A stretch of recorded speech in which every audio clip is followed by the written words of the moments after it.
Digital media के गलियारों में आज एक ऐसी खामोशी पसरी थी जो किसी बड़े तूफान के गुजर जाने के बाद महसूस होती है, क्योंकि आज वह शख्स विदा ले रहा था जिसने नमस्ते कहकर करोड़ों लोगों के ड्राइंग रूम और मोबाइल स्क्रीन पर अपनी जगह बनाई थी।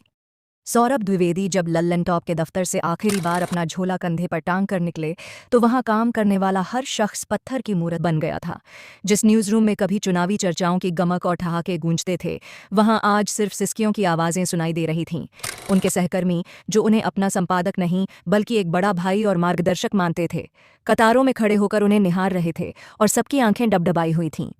एक युवा पत्रकार जिसने सौरभ के सानिध्य में ही ककहरा सीखा था, अपनी सुबकियां नहीं रोक पाई तो सौरभ ने उसके सिर पर हाथ रखकर बहुत ही धीमे स्वर में कहा कि चेहरे बदलते हैं पर सरोकार नहीं बदलने चाहिए, पत्रकारिता चलती रहनी चाहिए। माहौल इतना भारी था कि हवा में भी एक अजीब सा खिंचाव महसूस हो रहा था। पुराने साथी उन लम्हों को याद कर रहे थे जब सौरभ के साथ उन्होंने धूल भरी सड़कों पर चुनावी यात्राएं की थीं, ढाबों की चाय पी थी और खबरों को एक नया मुहावरा देने के लिए रातों की नींद कुर्बान की थी। हर किसी के दिल में यह टीस थी कि अब वह किस्सा गो उनके बीच नहीं बैठेगा जो एक साधारण सी घटना को अपनी मखमली भाषा से जादुई बना देता था। सौरभ ने जब जाते जाते मुड़कर आखिरी बार उस दफ्तर की दीवारों को देखा तो उनकी अपनी आंखों में भी नमी साफ झलक रही थी, लेकिन उन्होंने एक हल्की मुस्कान के साथ सबको विदा कहा।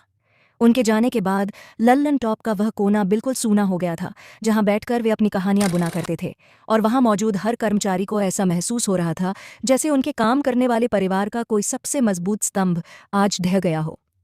यह सिर्फ एक इस्तीफे की बात नहीं थी, बल्कि एक ऐसे जज्बात के बिछड़ने की घड़ी थी जिसने हिंदी पत्रकारिता को चबूतरे की भाषा और आम आदमी के सरोकारों से जोड़कर एक नई पहचान दी थी।